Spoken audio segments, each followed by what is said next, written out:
Is Buddha the original state or the result of spiritual development? Well, it's not a matter of my opinion. What is stated in the teachings is that Buddhahood is what we're aiming for. So it is the goal of the Mahayana path is to develop ourselves to the stage of where we become a fully enlightened Buddha. And this is with the motivation of bodhicitta, which is our mind aimed at our enlightenment that hasn't happened yet, but which can happen on the basis of our Buddha nature factors. And we are aiming to attain that. And the intention and motivation that is driving us to that is compassion, to be able to benefit all beings. And that's what we intend to do when we actually attain enlightenment. And we try to do that as much as possible all along the way. What is omniscience in the Buddha's experience? Well, omniscience means to be aware of simultaneously of everything. And so in each moment, a Buddha is aware of all beings and the previous lives of all beings. In other words, all the karmic potentials that they have now based on all their previous activities in previous lives. And so based on that, a Buddha knows exactly what would be the best way to help them. So Buddha knows what would be the results of anything that a Buddha might be able to teach them. So in that way, a Buddha knows what would happen in the future, depending on what they teach them now and all the interactions that they would have in the future. So this omniscient state of a Buddha is an all-knowing state, knowing all of that, interacting with each other. In other words, all beings are interacting with each other. So everything that arises is arising on the basis of dependent arising. So arising on many, many different factors. And a Buddha is aware of all of those. So this is based, and it's with a full loving heart and equal concern for everyone. What is the middle way in Buddha's teaching? Well, the middle way, or Madhyamaka, is a middle that avoids going to either of two extremes. So one extreme is absolutism, in which you consider everything to be absolutely fixed, established from their own side as, in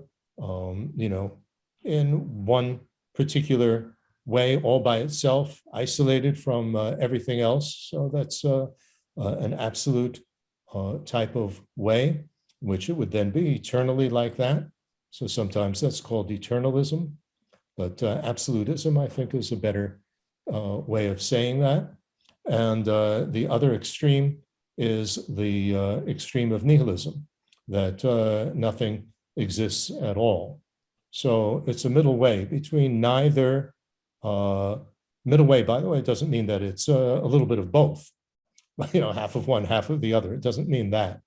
It means that it is neither of these two extremes. Things don't exist by themselves, by their own power, by some sort of self-establishing nature within them, on the one hand, and it's not that they don't exist at all, on the other hand. So this can be understood on many, many different levels.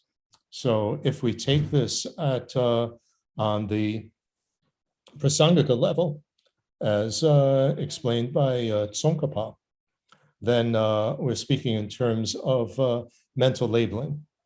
And mental labeling is with concepts and with then designated with words. So we have a concept of something, which is a mental idea, which can be designated with a word. And then we have a basis on which it is tied. Usually the word is imputed, but imputed means that it's tied. It can't exist or can't be known separate from the basis.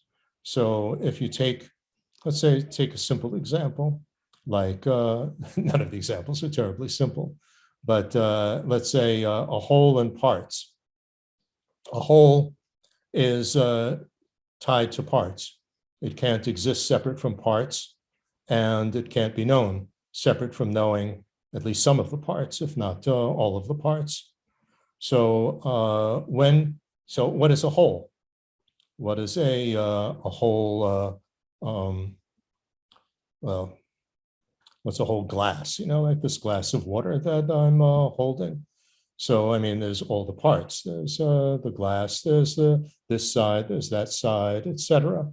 And so, what is the glass? So I have a concept of what a glass is, because I'm seeing something. I'm seeing some visual form.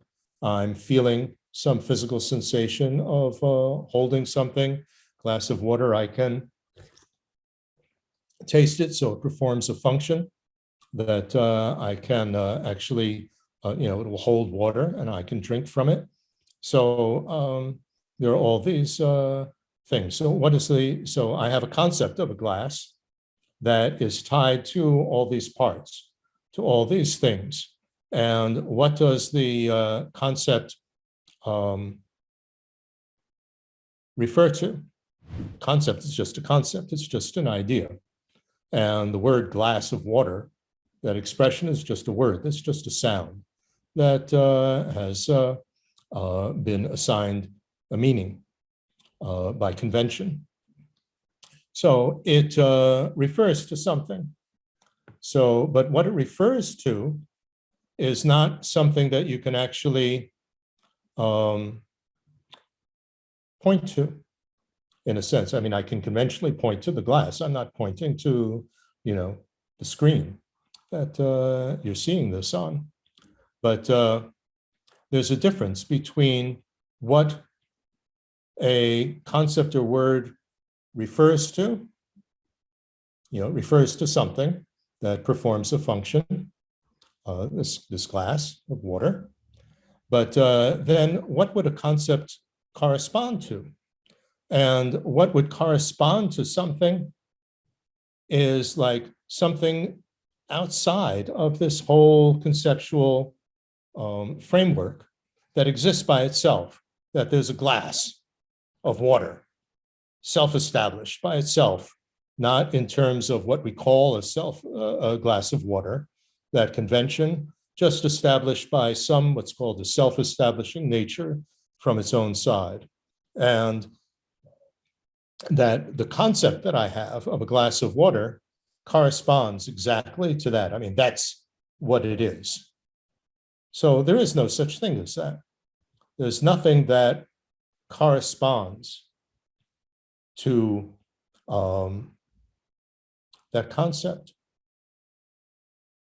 Now, that's not so easy to understand. There's no whole thing that's just standing there by itself. Because when I say a whole, when I say the word whole, it refers to something on the basis of these parts, but there isn't a whole that exists separately by itself, corresponding to just that word. So the absolutist position is that there is such a thing as a whole, just sort of sitting out there.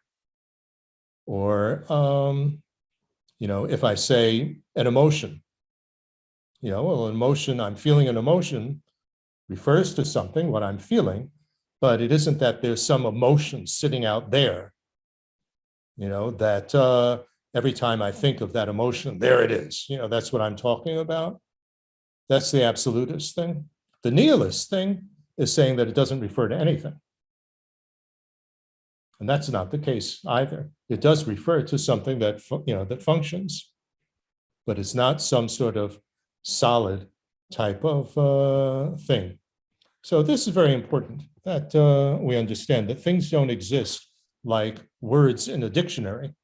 When we think of things, we think of things in terms of categories like good, bad, red, blue, this person, that person, like that. But this person or that person Every time we think of them, we have maybe some sort of mental image that represents them, but they don't exist, like that. If you think of, my mother, for example, I can have a mental image of my mother. So, but that doesn't correspond to, who she actually is. If it did, she would just exist as a still picture that never changed and always look exactly like that, in that position, wearing those clothes, having that expression on her face. So that concept and what represents it doesn't correspond to her, but it does refer to her. It's how I think of her. It's when I think my mother, that's what I'm talking about. That's what I'm thinking about. I think that's an easier example. So the absolutist thing would be that, my concept of mother, when I think of her or when I speak of my mother, corresponds, that there's something corresponding to that says, exactly like that, self-established by itself, by its own power. That's not the case.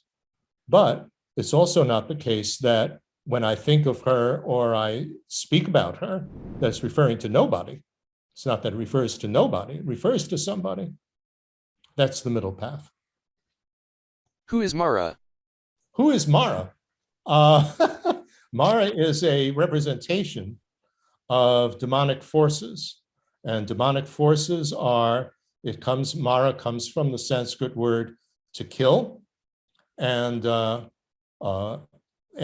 mur, maybe you have, I think maybe a root like that in Russian, maybe not. But in any case, it is we have that in English, the word to murder comes from that root. And the Amara is something that kills our chances or prevents, makes an obstacle, tries to kill our chances for attaining liberation and enlightenment. And so generally we speak of 4 types of Mara. First Mara is death. That death kills our chances because, we've made all sorts of progress in this lifetime, but then some other karmic potentials could take over and, we're reborn in some lower state. Or in any case, if we're reborn as a human, we have to start all over again as a baby and relearn everything and so on. So that really makes a big obstacle in our spiritual progress when we experience death. Then the next one are our disturbing emotions. And our disturbing emotions of anger and attachment, desire, greed, naivety, jealousy, arrogance, all of these things, they also make a big block to our attaining liberation or enlightenment. So that's the second Mara. And the third Mara is our aggregate factors. So our body and mind are of the basic nature of suffering, in the sense that a body gets old. It has all sorts of hormones as we grow up that causes all sorts of, brings on a lot of desire and so on. The body gets sick, the body grows old.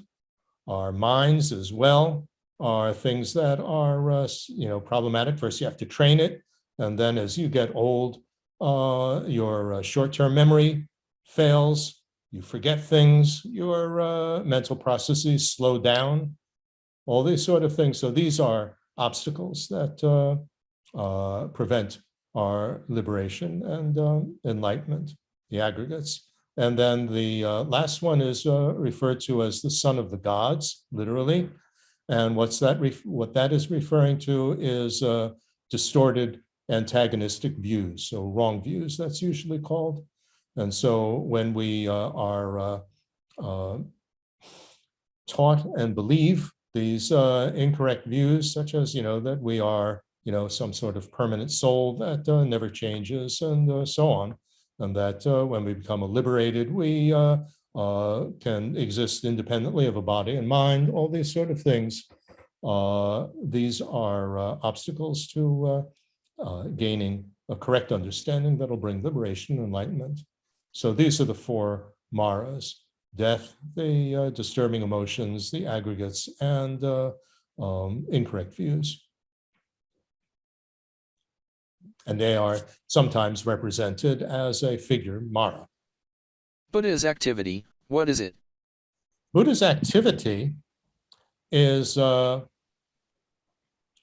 basically, I like to translate it as an enlightening influence. It is described in all the various texts as a Buddha doesn't have to actually do anything actively, that just by the very way in which a Buddha is, in a sense, that it exerts an enlightening influence on everyone around them. This is in a text called in Tibetan Gyulama or Uttara Tantra in Sanskrit, which means a stream of continuity that goes on forever, everlasting continuum. There it describes a Buddha being like the sun, and the activity of the sun is to shine, and it doesn't matter, it's not concerned about who it shines on. It just shines. So the Buddha activity is like an influence that just spreads out from a Buddha with no no active effort or conscious effort on the part of the Buddha. And anyone who comes into the sunshine will be warmed by it. If they don't come out of their cave and into the sunshine, then they're not going to be warmed by it. So likewise, a Buddha's enlightening activity or enlightening influence is only going to be effective for those who are receptive to it, who are open to it, who in a sense come out into the sunshine. And there's usually four types of enlightening influence that are described, or four types of Buddha activity. These are pacifying, to be able to pacify difficult situations, to calm them down. Increase, which is to stimulate things to grow. What's usually translated as power, which basically is to be able to get everything under control. So everything in order, functioning properly, sort of like a magnet, aligning everything so that they all function properly together. And then forceful activity, when force is necessary to be able to overcome dangerous situations. So these are the four types of, the main four types of Buddha activity, or the enlightening influence of a Buddha. There are many, many other divisions, but those are the main ones. There is an expression, Buddha is no further than your own palm.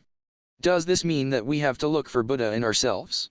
Well, I'm not quite sure what the source of that quote is, but I know that the Lamrim text, Graded Stages text, that was written by Poponka Rinpoche, is translated in English as Liberation in the Palm of Your Hand. Well, that was a catchy title given. I don't know if it was given by the translator or the editor of the book, but if you look at the actual Tibetan name of it, it is, the word is lakjang, and a lakjang is something that you can hold in your hand. And so it is graded stages that you can hold in your hand for attaining liberation or enlightenment. If you actually spell out, the full connotation of the Tibetan title. So it's namely, it doesn't mean that, Buddhahood is sitting inside you, just waiting to pop out. that is already there. But I mean, it does say in, again, this text, Yulama, Uttara Tantra, the the furthest everlasting stream, that Buddhahood is not given by somebody else. It's something that you have to actually attain yourself. So it's within your own power to be able to attain Buddhahood. So that means that you have to put in all the work yourself. Now, a Buddha and your spiritual teachers can inspire you.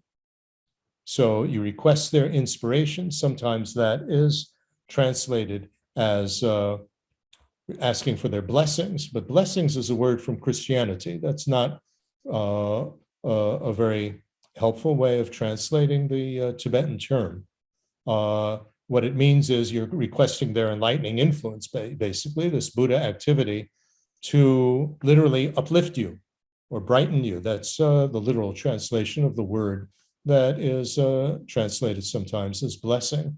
And so we have the Buddha nature factors within us.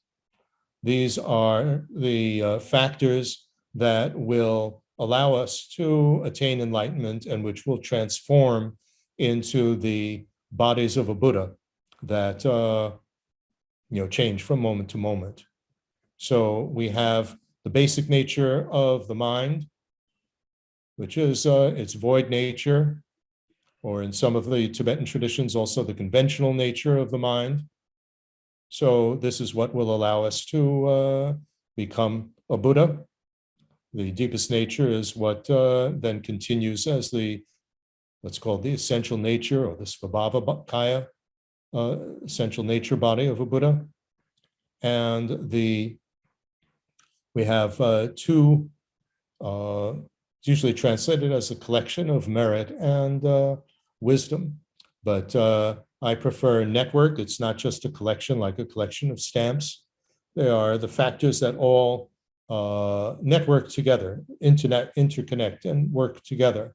So we have a positive force or positive potential from our constructive behavior. It's usually called merit. So we have all this positive force, and we have the deep awareness, which is this wisdom thing, the deep awareness from our focusing on voidness, specifically non-conceptually focusing on it, although we have something similar to that before.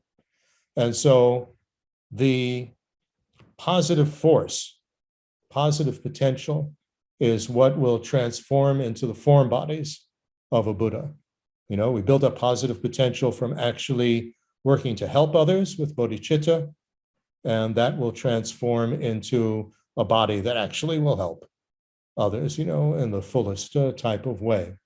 And then we have this deep awareness of voidness, which will transform into the omniscient mind of a Buddha, which is aware of not only the voidness of everything, but also the mere conventionality of things, what they are. Buddha knows what things are, obviously, not just voidness, and who you are, not who you are in an absolute sense, but can differentiate this person from that person in order to be able to help this person specifically and that other person individually. So Buddha knows that. So this is what will transform that network of deep awareness into the omniscient mind of a Buddha. So these are the factors within us. We have these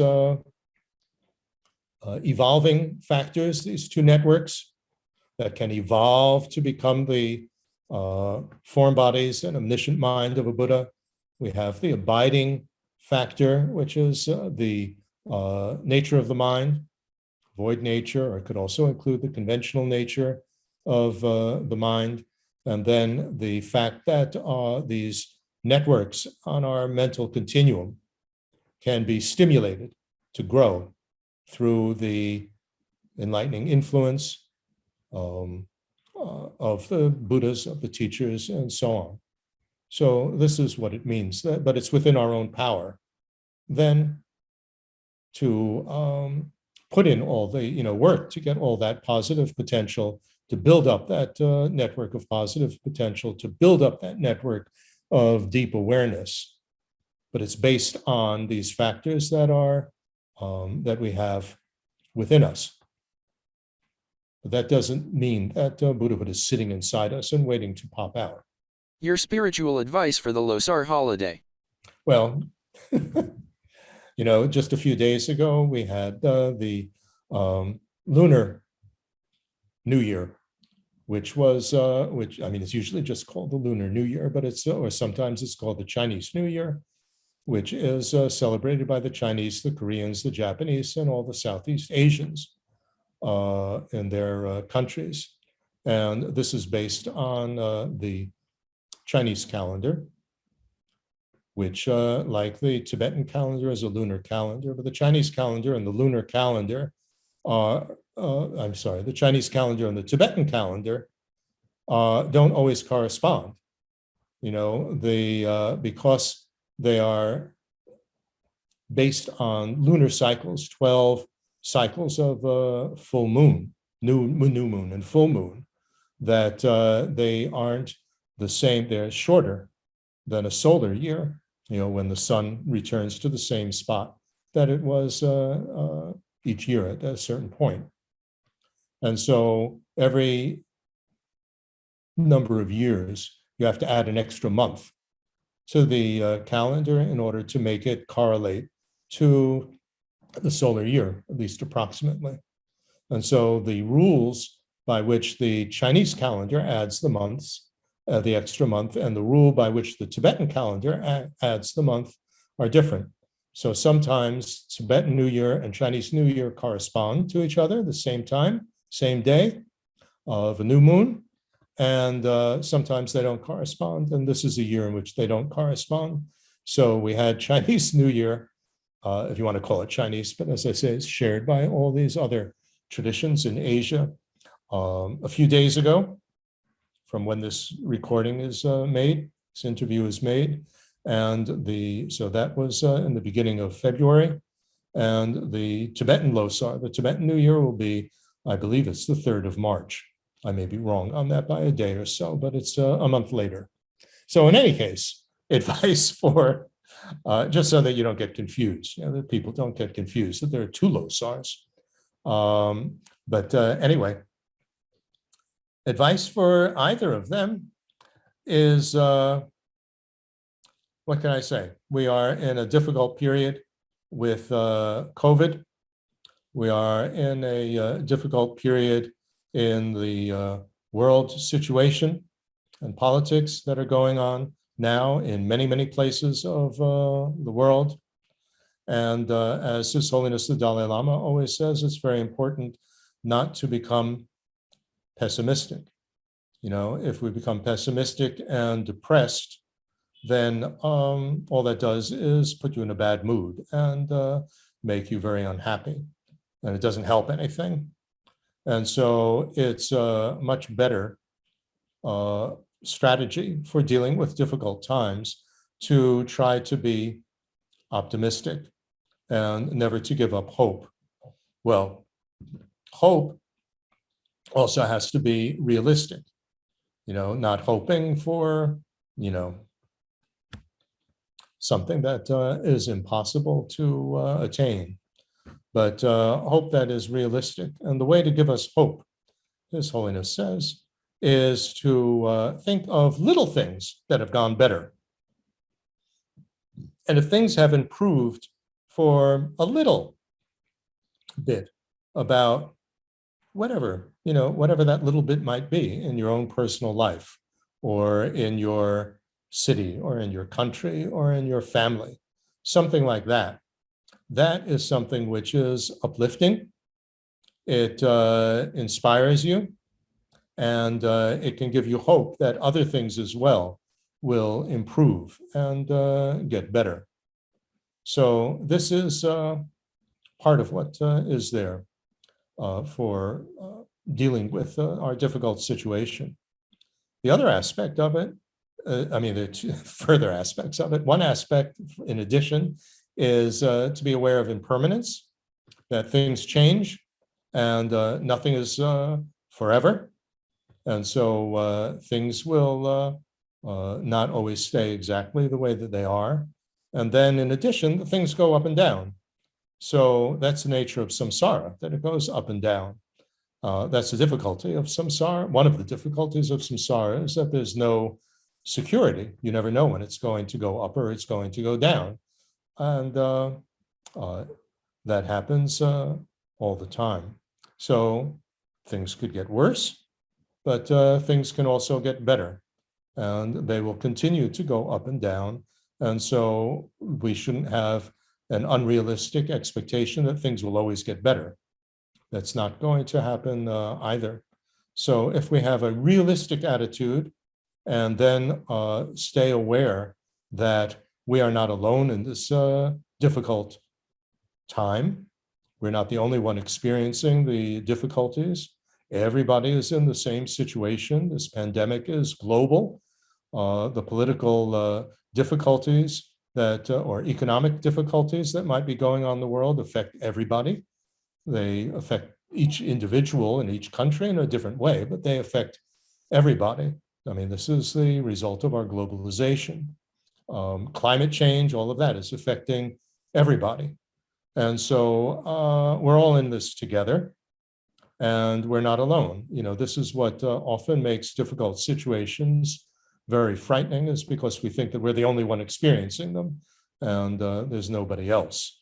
And so, you know, we feel everything is just on our own shoulders. But that's not the case. It's all of us. And this enables us to deal with the situation with compassion, thinking in terms of compassion for everybody. May everybody be able to deal with these difficult circumstances. May everybody be able to overcome their suffering and unhappiness. And when we do that in a giving and taking or donglen type of way, we are sending out to them happiness.